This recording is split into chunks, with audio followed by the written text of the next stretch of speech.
vamos a estar continuando con los contenidos previstos para esta cátedra. Vamos a estar revisando lo que serían los temas 1.3 y 1.4 que corresponden a la primera evaluación del curso, la práctica calificada 1. Vamos entonces a dar inicio. Como recordarán, el título de esta unidad es Formulación de proyectos informáticos. Dentro de la misma, nuestro primer tema, que ya lo vimos con anterioridad, se llama Determinación del proyecto de sistemas de información.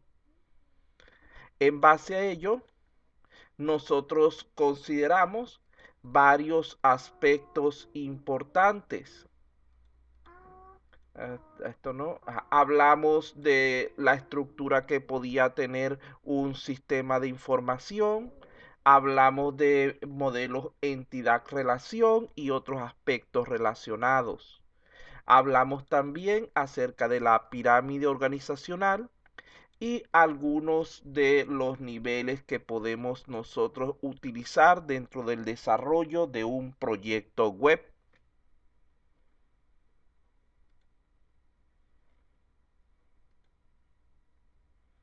Para ver, aquí este punto lo vamos a omitir de momento porque, como les dije al principio, en esta ocasión no vamos a hacer un modelo de sistema por cuestiones de tiempo, así que todo lo que sería la parte de características, etcétera, solamente lo vamos a tomar desde el punto de vista teórico. Entonces esto lo podemos omitir, esto también, esto también. Y comenzaríamos entonces desde aquí nuestro repaso rápido del tema 1.1. Recordemos que cuando nosotros estuvimos viendo nuestra primera clase, hablamos de las 5 actividades básicas del proceso de software, las cuales son comunicación, donde el usuario, digamos así, intercambia información con el cliente a fin de identificar y establecer con claridad los requerimientos. Después hablamos acerca de planeación, donde ese equipo de desarrollo se encarga de convertir esos requerimientos del lenguaje natural del cliente a un lenguaje técnico que sea útil para la generación de modelos y la posterior construcción del sistema.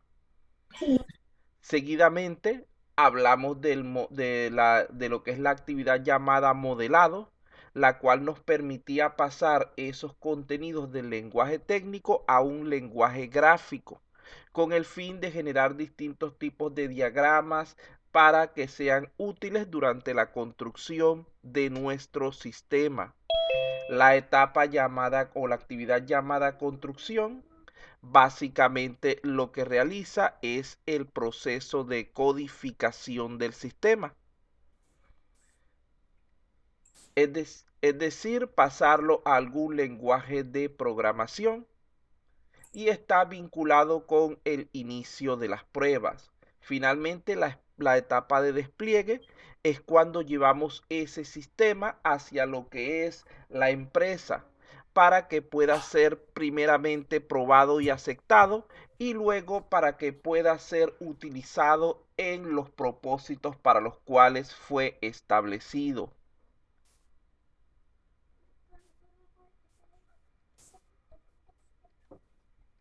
Aquí tenemos más características del sistema que de momento no vamos a tomar en cuenta. El siguiente punto importante, que pertenece al tema 1.2, está relacionado con los requerimientos. En primer lugar, debemos recordar que a través de los años se ha podido constatar que los requerimientos son... Por favor, el audio del señor Ramos, no tengo de momento para yo apagarles el audio. Por favor, colaboren a ese respecto. Gracias. Ajá. Entonces, como venía diciendo, deme un segundo. Aló.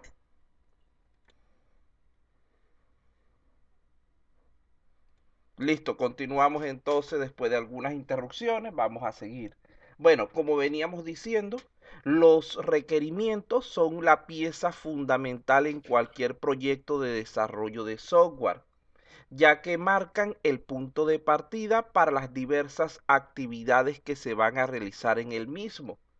Vean que todos los elementos que hemos planteado anteriormente como actividades básicamente están relacionados con alguna forma de representar los requerimientos. Primero el lenguaje natural, luego el lenguaje técnico, luego el lenguaje gráfico, lenguaje de programación. Simplemente estamos convirtiendo los requerimientos de una forma a otra para que resulten utilizables. Además, estos requerimientos están relacionados directamente con las estimaciones de costos y tiempos del proyecto, así como también con otros recursos necesarios y la elaboración del cronograma y del presupuesto correspondientes.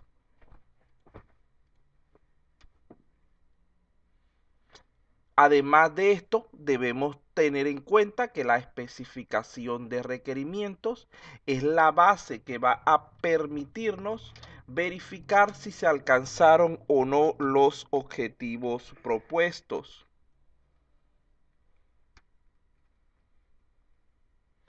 eh, ya que estos vienen a ser un reflejo detallado de lo que serían las necesidades del cliente y nos sirven entonces para verificar si se está cumpliendo con lo que son las metas trazadas. Todo esto nos lleva a pensar que la comunicación es un elemento esencial para el correcto levantamiento de requerimientos y a su vez los requerimientos son un elemento indispensable para el exitoso desarrollo de software. Vean que, como se dijo antes, es muy común escuchar entre los conocedores de desarrollo de software que un gran número de proyectos fracasan por no haber hecho una adecuada definición, especificación y administración de los requerimientos. Allí entrarían en juego varios factores, pero especialmente los relacionados con la mala comunicación con el usuario. También esto nos va a llevar entonces a requerimientos incompletos, a mal manejo de cambios, etcétera.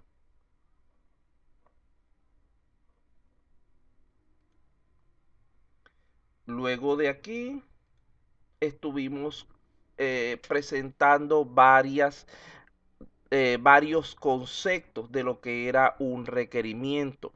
¿Alguno de ustedes se acuerda, tiene una idea de lo que significa un requerimiento después de todo lo que hemos hablado? ¿Alguno de ustedes podría darme un concepto, una definición breve de requerimiento?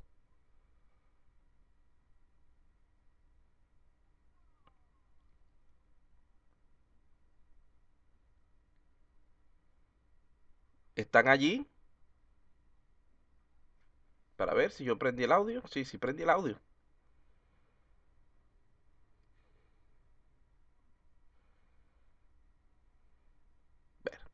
Bueno, vamos a continuar. Se quedaron mudos hoy. No sé qué les pasó. Bueno, aquí tenemos una definición bastante sencilla de lo que es un requerimiento. Es una condición o una característica que debe cumplir el software.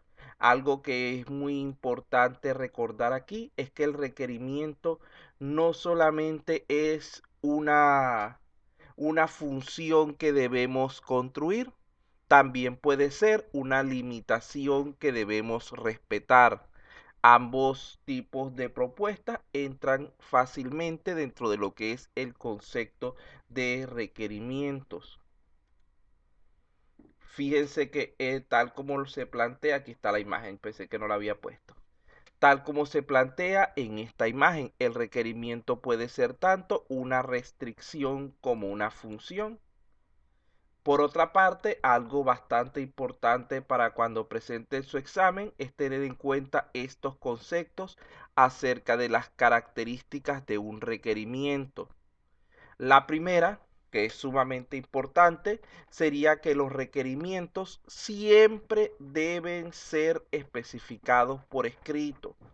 ¿Esto para qué? Esto para que, así como sucede con cualquier tipo de contrato o acuerdo entre dos partes, nos sirva para validaciones en caso de surgir cualquier tipo de inconveniente. ¿Cuántas personas no han pasado por problemas donde, por ejemplo, el ciclo pasado había una persona que estaba teniendo problemas porque él estaba levantando un sistema a una empresa, ¿cómo que? Una municipalidad, y dentro del acuerdo no establecieron correctamente ciertos requerimientos? Se supone que era un proyecto para hacerlo en 6 meses y ya llevaba más de un año y no había podido terminar el contrato por haber dejado ese tipo de informaciones, de requerimientos en el aire.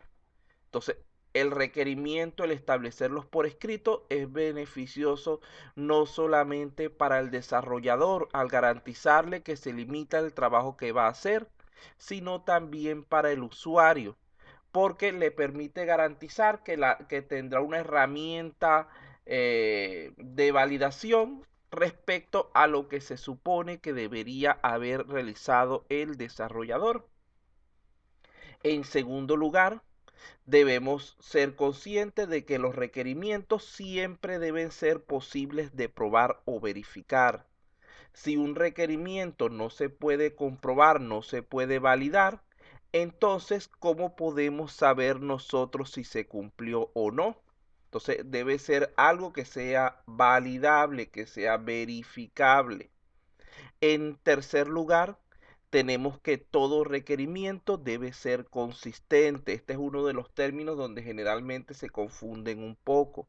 Consistentes quiere decir que no sea contradictorio con ningún otro requerimiento. No podemos decir, por ejemplo, como un requerimiento que todos los usuarios sean blancos, por decir una cuestión, y después entonces a otro requerimiento que diga que acepte usuarios de color rojo. Entonces fíjense que ahí habría un choque porque el requerimiento que dice que todos deben ser de color blanco resulta inconsistente con el requerimiento que dice que se acepten de color rojo. Entonces no puede haber choques entre requerimientos. Eso es a lo que se refiere la consistencia. El siguiente concepto, la siguiente característica, dice que deben ser, para ver, aquí tenía una imagen de esto, creo, para ver, aquí está. Vean que aquí, aunque tengamos dos requerimientos que parecen válidos por separado, nosotros debemos verificar que sean consistentes. Es decir, que cuando los juntemos no produzcan ningún tipo de problema. El siguiente concepto se refiere a que los requerimientos deben ser completos. Fíjense que en ese caso, un requerimiento está completo si no necesita ampliar detalles en su redacción. Es decir, si se proporciona la información suficiente para su comprensión.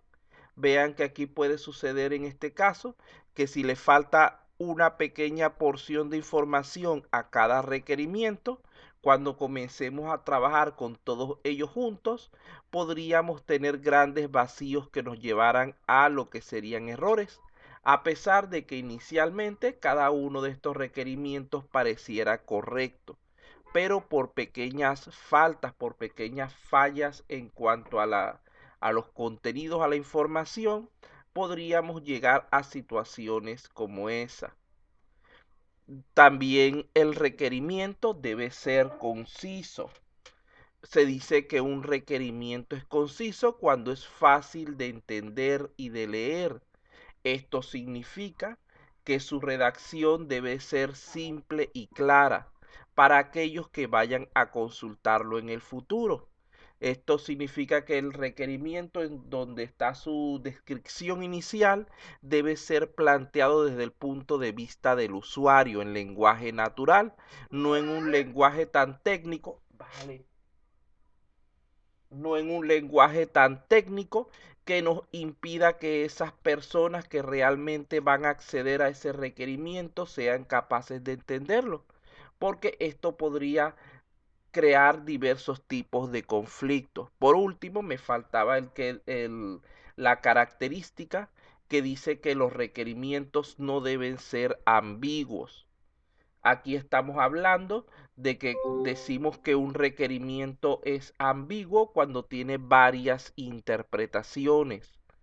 El lenguaje usado para su definición no debería causar ninguna confusión al lector, debería ser lo más único posible, que no presente dobles interpretaciones. Entonces, llegados a este punto, es claro definir quién es el que establece los requerimientos. ¿Quién creen ustedes que establece los requerimientos? ¿El cliente o el desarrollador?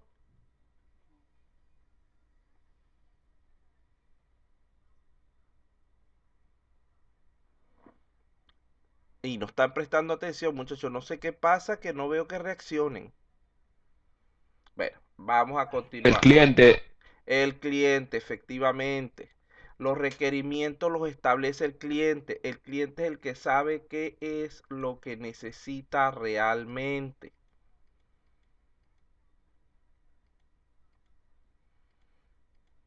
Entonces, ¿cómo se presentan los requerimientos dentro de lo que es el proceso de desarrollo de software? Simple y sencillamente se van a presentar en lenguaje natural. ¿Cuál es el problema aquí? Que generalmente, como dijimos la clase anterior, ese lenguaje natural en que se presentan los requerimientos viene a ser el lenguaje técnico del cliente. Esto significa que si estamos ante un cliente que es de la rama médica, lo más probable es que él nos exprese sus requerimientos en términos médicos. Si estamos ante un abogado, lo más probable es que él nos exprese sus necesidades y requerimientos en términos legales. Y así sucesivamente. Esto crea una brecha en cuanto al lenguaje y por eso es que después, posteriormente, nosotros debemos convertir esos requerimientos en especificaciones técnicas válidas para lo que es nuestro proceso de desarrollo. ¿Cuáles son los tipos básicos de requerimientos de los cuales hemos hablado hasta este momento? Hemos nombrado ya varias veces dos tipos de requerimientos. ¿Cuáles son?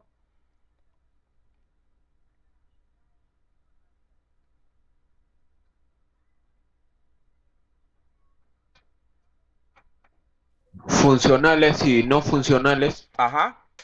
Entonces hemos hablado hasta el momento de manera directa, indirecta, como quieran ver, de dos tipos de requerimientos válidos. Serían los de tipo funcional y los de tipo no funcional.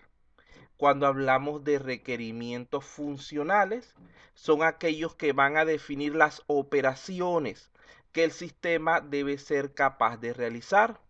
Estos, por lo general, describen lo que son las transformaciones que el sistema realiza sobre las entradas para producir las salidas y son generados por el cliente, es decir, son aquellas funciones, aquellos módulos que el cliente solicita que el sistema tenga de manera expresa. Cuando hablamos de requerimientos no funcionales, estaríamos hablando de aquellos que tienen que ver con características implícitas del sistema, aunque no son solicitados por el cliente, pero son indispensables para que ese sistema pueda trabajar adecuadamente. Aquí podríamos hablar, por ejemplo, en términos de interfaz de usuario, de rendimiento, de fiabilidad, de portabilidad, etcétera. Son características que aunque el cliente no las haya pedido, hay que colocárselas al sistema para que pueda trabajar correctamente. Por otro lado, cuando hablamos de lo que es la finalidad de la gestión de requerimientos, vean que ahí tenemos cuatro aspectos importantes que debemos tomar en cuenta. En primer lugar, debemos procurar a través de esa gestión de requerimientos entender el problema. Vean que es muy difícil solucionar o es imposible solucionar un problema que no entendemos. Por ello, debemos brindarle a través de los requerimientos al usuario todo aquello que necesita para que ese sistema, ese software pueda, solucionar sus necesidades y requerimientos. De un compañero suyo. ¿Aló? Bueno, como veníamos diciendo, una de las principales finalidades de lo que es la gestión de requerimientos es entender el problema. Debemos identificar cuáles son las necesidades que tienen nuestros usuarios, debemos entender las características del negocio y del entorno, etcétera, para luego poder construir adecuadamente un sistema que cubra todas esas expectativas que se nos están planteando. En segundo lugar, también busca servir como marco de referencia, al permitir tener un control más completo de lo que es el proceso de creación, de desarrollo de software, definiendo también a través de ellos el tiempo de desarrollo y los costos asociados. Por otra parte, la gestión de requerimientos va a apoyar al proceso de desarrollo de software, ya que va a permitir la utilización de métodos más eficientes para el aprovechamiento del trabajo y alcanzar las finalidades que fueron establecidas. Por otra parte, finalmente entre estas finalidades tenemos el aumentar la calidad del desarrollo del software desarrollado, ya que en este caso estaríamos disminuyendo lo que serían los riesgos de mal funcionamiento y adaptando el sistema a las necesidades reales del usuario. Esto nos lleva a pensar entonces en ciertas dificultades que existen a la hora de definir los requerimientos. En primer lugar, debemos tomar en consideración ya, que se está volviendo un poquito loco el sistema, no sé qué pasa.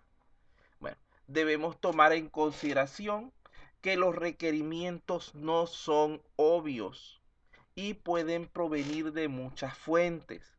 A veces, aunque el cliente sabe lo que él necesita, es difícil que los exprese mediante palabras, ya que el lenguaje por lo general es bastante ambiguo y recordemos que hay barreras de comunicación que se pueden producir entre lo que es el equipo de desarrollo y los usuarios o clientes del sistema. Por otra parte, dependiendo del caso, la cantidad de requerimientos que se planteen puede ser tan grande que resulten difícil de manejar. En este caso, la mejor solución sería dividir el proyecto en varios subproyectos más pequeños y manejables. En cuarto lugar, un requerimiento puede cambiar a lo largo del ciclo de desarrollo, por lo que resulta indispensable una buena gestión acerca de dichos cambios. Esto lo podemos ver claramente, ya que sabemos que el usuario normalmente tiende a recordar lo excepcional y a olvidar lo rutinario.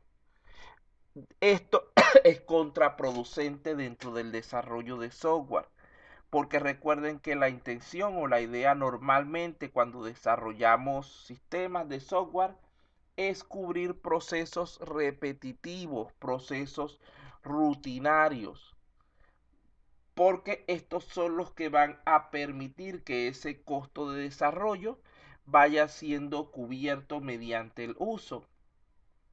Es muy poco práctico desarrollar, por ejemplo, una aplicación para cubrir un requerimiento que se da solamente una vez cada mucho tiempo, una vez al año, una vez cada varios meses, etcétera. Pero en cambio, Ahí, oye, por venga, favor, pelea. el audio, pero en cambio es sumamente útil cuando aplicamos la misma metodología a procesos que se realizan a cada momento. Por ejemplo, el caso más claro en cuanto a esto serían las ventas en una tienda.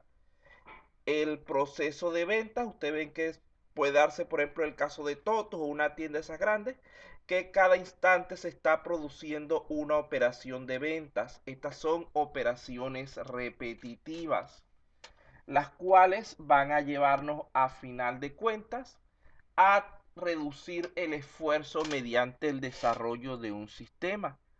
Pero si hubiera una operación que solamente tuvieran que hacerla una vez al año o una vez cada varios años y que no requiriera de tanto de tanta utilización, probablemente el desarrollar una aplicación para tal uso no sería conveniente por cuestiones de costo. Un software que, por ejemplo, tiene el costo de, por decir un número, de 20.000 soles, por decir un número pequeño, si nosotros lo vamos a utilizar durante un año 20.000 veces, ya nos está costando 1.000 soles, un sol cada utilización. Si lo vamos a usar 200.000 veces, ya nos cuesta solo 10 centavos. Si lo vamos a usar 2 millones de veces, ya nos cuesta un centavo cada uso. Entonces vean que mientras más se va usando, el costo marginal va reduciéndose hasta que prácticamente desaparece. En cambio, si el mismo software de 20.000 soles solamente va a usarse una vez, el costo de esa operación fue de 20.000 soles, lo cual en muchos casos podría ser inaceptable. Inclusive si fuera una vez al año, podríamos entonces nosotros pensar que tendríamos que en 20 años solamente el precio por cada transacción sería de 1.000 soles. Todavía es como que exagerado para un sistema. Y eso siempre y cuando la operación esa excepcional siga produciéndose. Por otro lado, otra dificultad es que muchas veces, como ya dijimos, el usuario, a pesar de ser un experto en lo que está haciendo, no puede explicarlo claramente cuando se le pregunta, sino que ya lo hace de manera muchas veces hasta inconsciente los procesos. Y esto dificulta también la construcción y la definición de los requerimientos. Los usuarios muchas veces también tienen la costumbre de hablar de lo que no funciona, en lugar de hablar de las características que debería tener lo que ellos quieren realizar. Y esto sigue creando problemas a la hora de desarrollar lo que es el trabajo a nivel de requerimientos. Fíjense que cuando estamos hablando de la gestión de requerimientos, aquí no es generación, aquí es gestión, no generación, por favor. A ver. Gestión de requerimientos. No tengo el lápiz, no puedo hacer correcciones, así que por favor corrijan ustedes.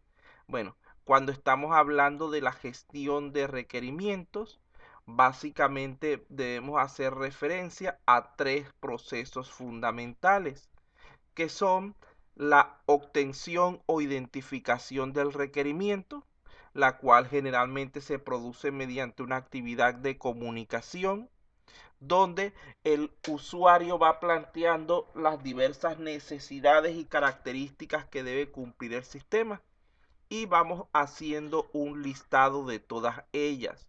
Una vez que hemos identificado la mayor cantidad posible de requerimientos, entramos dentro de lo que es un proceso de análisis, donde lo que hacemos primeramente es organizar esos requerimientos por entender los requerimientos primero, porque si no los entendemos no los vamos a poder organizar. Entender esos requerimientos y después de eso organizarlos de acuerdo a su prioridad, para finalmente filtrarlos y seleccionar aquellos con los cuales vamos a trabajar. En tercer lugar, estaría la especificación del requerimiento, que sería la construcción en sí del requerimiento en un formato que nos resulte útil para lo que es el proceso de desarrollo de software. Mire, aquí tenía imágenes en cuanto a eso. Aquí está. Vean que dentro de la etapa de comunicación es cuando generalmente hacemos la obtención de requerimiento. Esto ya lo habíamos dicho, vamos a omitirlo. Cuando estamos identificando esos requerimientos, debemos conocer el contexto del negocio, es decir, sus procesos y los recursos requeridos. Estos son elementos mayormente internos. La estructura de los datos, es decir, estructurar los datos identificando los elementos externos que puedan estar vinculados y el comportamiento del software. Aquí estaríamos hablando de cuáles funciones son más críticas que otras.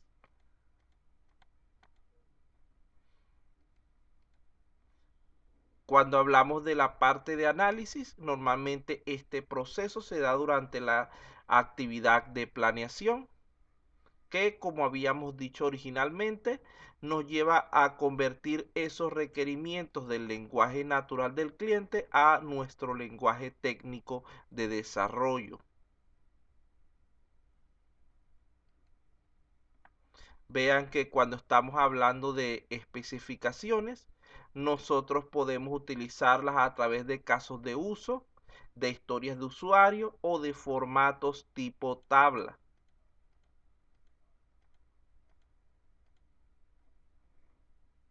Son diferentes métodos que nos sirven para nosotros poder reflejar, representar los requerimientos de manera más técnica. Aquí tenemos un ejemplo de un formato de requerimientos.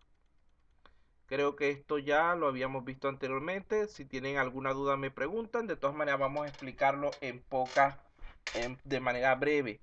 En esta primera sección estaríamos hablando de la identificación del requerimiento. Vean que primero debemos identificar con qué proyecto estamos trabajando. Por ejemplo, en este caso, un primer proyecto, un software inmobiliario. Y aquí está qué es lo que hace esa aplicación. Dentro de ese software con el que estamos trabajando, dentro de ese proyecto, cuál es el módulo con el que vamos a trabajar. Aquí tenemos también un ejemplo.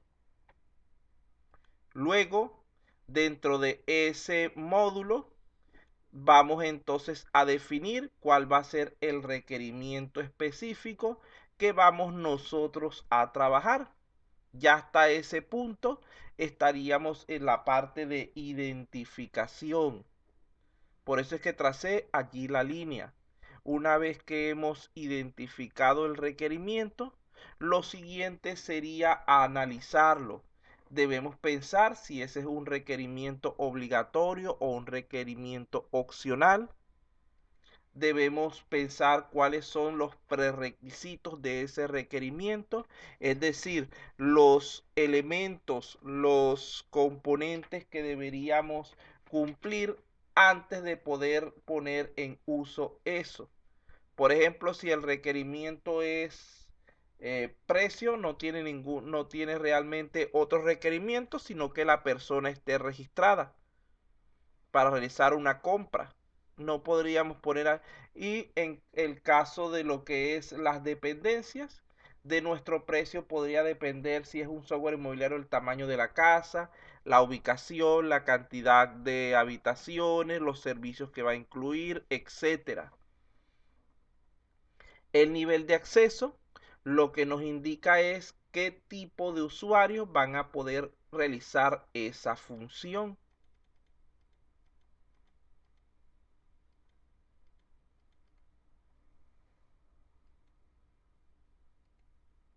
Aquí tenemos entonces también, continuando con el análisis de requerimiento, las entradas. En este caso de este ejercicio sería el precio que la persona puede pagar. El proceso, sería el conjunto de pasos que el sistema va a realizar para procesar ese requerimiento. Y la salida, que en nuestro caso sería un listado. Aquí tenemos algunas observaciones, etcétera. Vean que esto es solamente un ejemplo de un formato que se puede utilizar para lo que es la gestión de requerimientos. Este tipo de formatos son bastante habituales y tienen como una característica interesante que son adaptables, es decir, que los podemos modificar sin ningún problema para que se ajusten a aquello que queremos nosotros lograr. Hay algunos donde se van a quitar ciertos elementos de los que he planteado, hay otros donde se van a añadir elementos adicionales. Inclusive hay formatos más completos, como por ejemplo el documento de requerimientos, que vean que tiene muchísimos más contenidos. Nosotros en este punto no vamos a explicar este tipo de documentos por el momento, porque ellos corresponden a otros cursos, como por ejemplo el de ingeniería de requerimientos que ven en el tercer o cuarto ciclo. Entonces vamos a continuar con lo que estábamos viendo. Simplemente quería darles una idea acerca de un poco de la gestión de requerimientos. Por otro lado, en este punto definimos a qué se refiere una especificación. Vean que el requerimiento es la expresión natural de la necesidad que tiene el cliente. Ahora bien, la especificación sería una forma analítica para representar ese requerimiento que ya teníamos. Estas especificaciones se presentan dentro de lo que es el desarrollo de software en nuestro lenguaje técnico. ¿Quién genera entonces las especificaciones? ¿Será el usuario o será el desarrollador? ¿Será el cliente o será el desarrollador?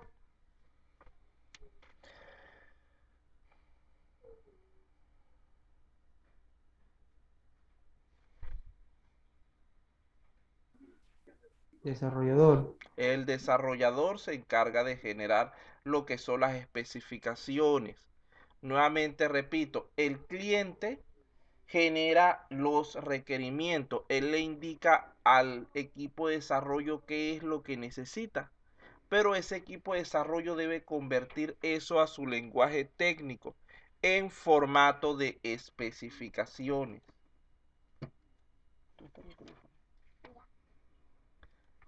Esta actividad no va, ustedes no van a hacer esto en este caso. Y aquí para cerrar el 1.2 que tenemos algunas recomendaciones. La primera sería que los requerimientos funcionales son por lo general específicos al componente al cual son asignados. Es decir, una función para calcular las ventas son específicos del componente de ventas. Mientras que los requerimientos de tipo no funcional no están asociados directamente a ningún módulo en específico, sino que tienden a ser de carácter global, es decir, son generales respecto al sistema. Esto significa que, por ejemplo, el rendimiento es medido a nivel de todo el sistema, no es para solamente un componente. Por otra parte, deben recordar que la explicación de un requerimiento debe ser desde el punto de vista del usuario, es decir, en lenguaje natural, para que le resulte comprensible. Vean que esto está cumpliendo con una de las características que habíamos presentado ya. Por otra parte, los nombres de requerimientos son generalmente cortos, así como hacemos con las variables, deben ser significativos.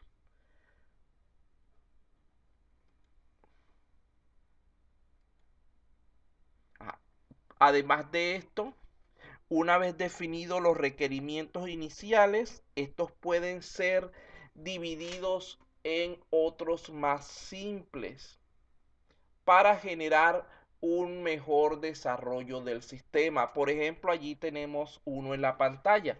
Imaginemos que el requerimiento inicial del cliente es que solo, o del usuario, es que solo los usuarios registrados puedan realizar compras en ese sistema. Imaginemos que es un sistema tipo Mercado Libre, un sistema de ventas. Entonces, ese requerimiento que se supone que es lo que está pidiendo el cliente, sin perder su significado, su intención, puede ser descompuesto para mejorar su implementación en dos requerimientos más específicos. Aquí tenemos uno que dice que el usuario debe registrarse para comprar productos. Y tenemos un segundo requerimiento que diría que el usuario anónimo, es decir, el que no está registrado, solo puede visualizar ciertos elementos, cierta información predeterminada, pero no realizar compras. Vean que estamos diciendo lo mismo, pero ¿cuál es la diferencia? En este caso, la diferencia estaría en que estamos abriendo las puertas a esos usuarios no registrados para que visualicen ciertos contenidos. Y esto en el caso de páginas como Mercado Libre es la manera en la que ellos logran conseguir nuevos usuarios, aumentar sus ventas. ¿Por qué? Porque una vez que el usuario puede acceder a esa página, él va navegando, va buscando si consigue el producto que necesita. Es muy probable que termine registrándose para hacer la compra correspondiente. Entonces, como pueden ver, allí tendríamos una mejor expresión para el mismo requerimiento que ya habíamos planteado. Ahora bien, cuando hablamos de la parte de modelado, estamos hablando de convertir esos requerimientos a lenguajes gráficos. Hay muchas formas de hacer esto, hay muchos tipos de diagramas, etcétera. Muy especialmente se trabaja con los que vienen del lenguaje de modelado UML. En este caso, como ejemplo, podríamos tener lo que es el diagrama entidad-relación. Este lo que nos sirve es para diseñar, depurar bases de datos, teniendo como sus principales símbolos. Por una parte tenemos el de entidad, el de relación y el de atributo. Fíjense que cuando estamos hablando de una entidad, estamos hablando de ese elemento que estamos estudiando. Estamos hablando de esa persona, de ese objeto, de ese evento, de algo que podemos definir y que puede tener ciertos atributos que cambien con el tiempo. Allí tenemos algunos ejemplos. Una entidad llamada cliente, otra llamada estudiante y otra llamada producto. Vean que todas son entidades que nosotros conocemos y que van a formar parte de nuestra base de datos. Todo esto lo estoy dando rápido porque recuerden que esta primera unidad es básicamente un repaso de lo que ustedes vieron en diferentes cursos durante su carrera. Por otra parte, cuando hablamos de relación, lo que nos indica es cómo interactúan o se asocian entre sí las diferentes entidades. Fíjense que aquí en pantalla, en el ejemplo, vemos que el estudiante puede inscribir algunos cursos. En este caso tenemos dos entidades que se relacionan mediante un proceso, mediante una acción que es la de inscribir. Puede ser también matricularse, puede ser cursar, o sea, cursar en cuanto a asistir. Las palabras que vayan a utilizar van a depender de su misma creatividad, de sus mismas capacidades de análisis. Además de esto, tenemos también un tercer elemento que es el atributo. El atributo es simple y sencillamente cada una de esas características que puede tener una entidad. Vean que aquí tenemos, por ejemplo, que la entidad estudiante puede tener al menos un DNI, que sería su identificador, su valor único, puede tener un nombre, puede tener un correo electrónico, entre tantos otros valores. Lo importante aquí es que toda esta información va a estar contenida o va a estar relacionada con esa entidad específica. Aquí tenemos un ejemplo de diagrama entidad-relación. Fíjense que ahí tenemos 4 entidades, 3 relaciones y todo un conjunto de atributos para cada una de ellas. La cantidad de atributos va a variar dependiendo de cada entidad y de lo que se quiera hacer con ella. Por ejemplo, el autor solamente tiene en este caso 2 atributos. El libro tiene 5. Y tenemos aquí una relación llamada saca, que a final de cuentas nos va a conducir a una entidad auxiliar, porque aquí tenemos otro atributo adicional, otro par de atributos que deben ser ubicados dentro de esa entidad o esa tabla auxiliar o complementaria. Vamos, antes de continuar, vamos a dar un pequeño descanso de 5 minutos para que vayan asimilando la información hasta este punto, mientras que averiguo qué pasó con lo que estaban planteándome del problema en la sala. Tómese su cafecito, muchachos, despiértese un poco y ya vamos a volver. ¿Están allí?